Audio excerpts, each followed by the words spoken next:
काय प्रकरण आहे त्याने तुमच्या सगळ्याकडून काय मागणी करण्यात आलेली आहे? गेल्या रविवारी परंडा शहरात एक स्वयंघोषणा आल्याच्या नंतर परंडा शहरातले जे आपले कसाबाचे समाज बांधव आहेत त्यांच्या घरात जाऊन त्यांनी झडती घेण्याचा प्रयत्न केला।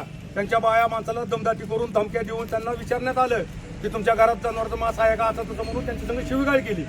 शिवीगाळ केल्याच्या नंतर ती पोलिसाच्या हस्तक्षेप करून ती प्रकरण कसं तरी मिटवण्याचा प्रयत्न मीडियाच्या माध्यमातून जे गोरक्षक दलाचे जे कार्यकर्ते पदाधिकारी आहेत त्यांनी सोशल मीडियावर असं एक जातीद्वेष निर्माण करण्याच्या भावनेतून तणाव कसा वातावरण कसं खराब होईल, पवित्र रमजान महिन्याच्या सणासुदीमध्ये वातावरण कशा पद्धतीनं खराब होईल म्हणून त्यांनी अशा धमक्या दिलेल्या आहेत की आम्ही परंड्यात येतो, परंड्यात कसा बोलीवर हल्ला करण्याचा आम्ही हल्ला करतो, प्रयत्न करतो आणि बंदुकीचं पिस्तुलीचं असं चित्र दाखवून त्यांच्यावरती जीव म्हणजे धमकी दिलेली आहे अशी भयानक पद्धतीची।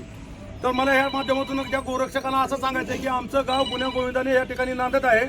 गावात कुठलाच जाती तणाव आजपर्यंत झालेला नाही, कुणाचं वैयक्तिक द्वेष मतभेद जरी असले तरी सार्वजनिक ठिकाणी कुणाचंच कुठलं भांडण तंडण नाही। परंतु जी गोरक्षक येऊन जर उघड जर धमकी देत असतील आणि परंड्या शहराचं वातावरण जर खराब करत असतील किंवा ती असंही म्हणते की उस्मानाबाद जिल्हा हा मिनी पाकिस्तान झालेला आहे, तर पाकिस्तानचा आणि आपल्या देशाचा काय अर्थार्थी संबंध नाही। म्हणून आम्ही सर्व गाववाल्याच्या वतीने या ठिकाणी पोलीस प्रशासन तहसीलदार यांना निवेदन देतो आणि निवेदनात अशी मागणी करतोय की संबंधित गोरक्षक या गोरक्षकावरती देशद्रोहाचा गुन्हा दाखल करावा आणि आज संध्याकाळी त्यांनी येऊन परंड्या शहरामध्ये जाती तणाव निर्माण करून दंगल घडविण्याचा जो प्रयत्न करणार आहेत तर त्याला प्रशासनाने जरब बसावी, त्यांना तात्काळ त्यांचा शोध घेऊन त्यांना अटक करण्यात यावा आणि परंड्यात जे वातावरण खराब होणार आहे त्याच्यापासून त्यांना मुक्त करण्यात यावं आणि जेणेकरून परंडा शहर शांततेच्या वातावरणात जगल।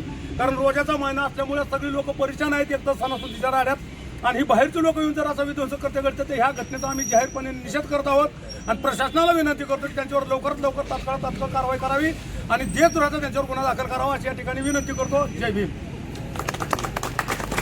करायला आज आमचे मित्र संजय बनसोडे सांगितल्याप्रमाणे त्याप्रमाणे परंडा शहरामध्ये गोरक्षकांनी येऊन एका लोकांना टार्गेट करून गोंधळ घातला आणि सोशल मीडियावर उघड धमकी दिलेली आहे। माझं असं म्हणणं आहे त्या गोरक्षकांना की बाबा तुम्ही चिल्लर एकदम साठी करू नका। गोमातेबद्दल आम्हालाही आदर आहे आणि आमची अशी मागणी आहे की त्याला राष्ट्रीय पशु म्हणून घोषित करण्यात यावं, त्याची विक्री खरेदी सगळ्या अशा पद्धतीने बंद करण्यात यावं। त्याऐवजी तुम्ही एक दोन माणसाला टार्गेट करून एखाद्या समाजाला टार्गेट करण्यासाठी करता।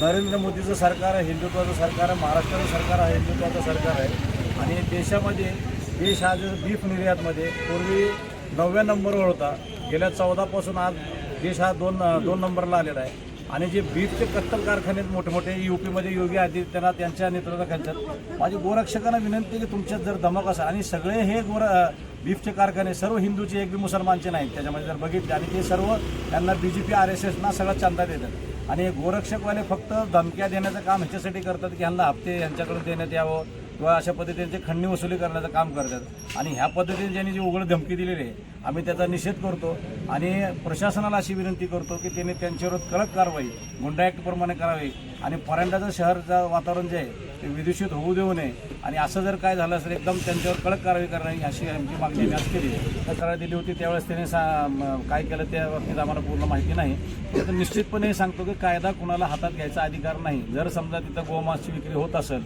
तर त्यांनी प्रशासनाला कळवलं पाहिजे। परंडा शहरामध्ये पोलीस आहेत, त्यांच्याकडे स्वतःची माहिती असते कुठं काय होतं कुठं काय नाही होत याबाबतीत त्यांच्याकडे माहिती आहे आणि हे जे कृत्य आहे गोरक्षकांचा स्वतः कायदा हातात घ्यायचे त्यांना काय अधिकार दिले नाही। कायदेशीररित्या त्यांनी योग्य ती पोलिसात तक्रार केली पाहिजे आणि कायदा हातात जर घेत असतील तर त्यांच्यावर कारवाई केली पाहिजे ही आमची मागणीच आहे। कुठलंच ॲक्शन घेतली जात नाही त्यामुळे 100% त्यांना जे आहे की बाबा काही करायचं आहे। कारण आता महाराष्ट्रामध्ये अजितदादाचा मुद्दा पेटलेला आहे, एक्सिन फाईल पेटलेली आहे, त्यामुळे प्रत्येक गावामध्ये कुठं बिगवनसारखं प्रकरण लावून जिहाद म्हणून हे करण्यात येते, तिथं जाऊन आमदारही करतात। दुसरीकडं मात्र हे आमदार हे मन डायव्हर्ट करण्यासाठी दिशा बदलण्यासाठी कारण अजितदादाच्या मृत्यूचं प्रकरण हा रोहित पवारांनी पेटवून टाकलेलं आहे त्याच्यामुळे ह्यांना सोळकीपोळ झाले, त्यांना उत्तरं देता येत नाही। मग असे कुठेतरी गावामध्ये असे दंगली घडवा, कुठेतरी असे वातावरण बिघडवा जेणेकरून लोकांचं लक्ष विचलित झालं पाहिजे आणि मूळ मुद्द्यापासून महागाई बेरोजगारी यावर कुणी आलं नाही पाहिजे याच्यासाठी हे सगळं त्यांचे प्रयत्न आहेत आणि RSS बजरंग दलचे म्हणजे बजरंग दल जे RSSच पिट्टू आहे आणि RSSवाल्यांना ह्या देशात सत्ता हवी आहे त्यासाठी ह्यांनी असे आपले सांभाळलेले आहेत त्याच्यामुळे पोलीस प्रशासन कारवाई करण्यासाठी त्यांच्यावर धजवत नाही। हा अनुभव आहे आमचा। या भारतामध्ये खूप मोठी लोकशाही आहे। डॉक्टर बाबासाहेब आंबेडकरांनी काही मूलभूत अधिकार आणि हक्क इथल्या नागरिकांना दिलेले आहेत। परंतु काही हिंदुत्ववादी संघटना स्वतःला संरक्षक म्हणून संबोधून घेतात आणि बेकायदेशीरित्या एखाद्याच्या घरामध्ये जाणं, महिला बाळांना तिथं छेडछाड करणं, त्यांना टॉर्चर करणं, धमक्या देणं ही कुठल्या प्रकारामध्ये मोडतं हे मला काही कळत नाही. आणि म्हणून हे प्रकार इथपर्यंतच थांबलं नाही तर त्यांनी सोशल मीडियाचा एक अतिशय चांगल्या पद्धतीचा वापर करण्यासाठी सोशल मीडियाचं माध्यम आहे, परंतु त्यांनी त्याचा गैरवापर करण्याचा प्रयत्न केलेला आहे.